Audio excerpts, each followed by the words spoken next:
So,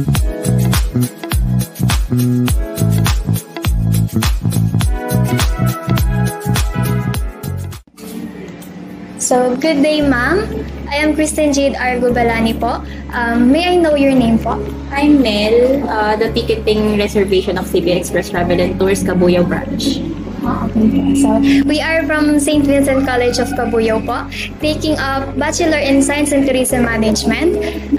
We are here to conduct an interview po about 4Ps to learn more about it, and such as price, product, promotion, and place po. So, thank you for giving us this opportunity. So, for question number 1 po,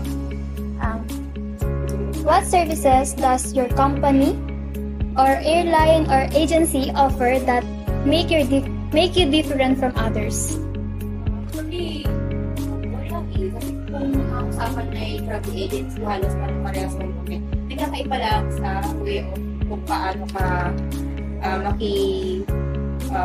kung paano mo pakisamahan yung client. Ganun.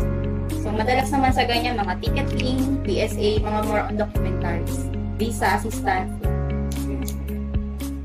For question number 2 po, how do you make sure that customers are happy with your services? Pag bumabalik sila. Yes, yun talaga ang ano namin. Pag sinasabi nila, galing din ako dito nung nakaraan, dito ako sa inyo kumuha. At the same time, yung nire-recommend nila kami sa iba nila kakilala. So, for question number 3 po, are there new services or programs that your company is planning to add? As of now, wala pa. Since gine-generate pa rin namin yung mga services offered na meron kami. So, for question number 4 po, how do you usually decide the price of tickets or travel packages? Sorry? How do you usually decide the price of tickets or travel packages? Pag travel packages, it depends sa airfare. Siyempre, doon tayo nag-look muna bago sa pinakalan arrangement. So, dapat make sure na yung kanilang airfare ay kung maaari, mababa. Kasi sino ba namang traveler ang gusto malaki ang airfare tapos, di ba? Yes. For the last question po para sa akin is, do you offer promos or discounts? How do this help attract customers? Ay, oo, syempre. Lalo na pag sa group sila. Nagbibigay kami madalas ng pa-promo or discount.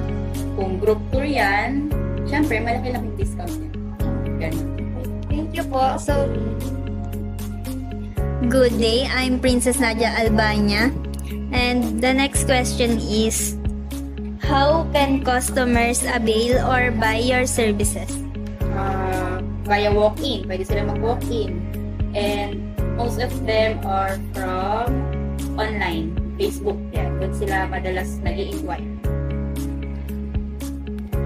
Has technology like website or mobile apps changed the way customer access your services? Ay, oo. Kasi to the point na pati TikTok world, pinasok na rin namin. And as of now, meron naman kami mga client from TikTok. Yan. TikTok, IG, Instagram, Facebook. Do you work with other agencies or partners to make your services more available to customers? Meron kami mga partnership, mga portal partnerships, pero with other travel agency mo. May mga portals na, pero hindi na natin siya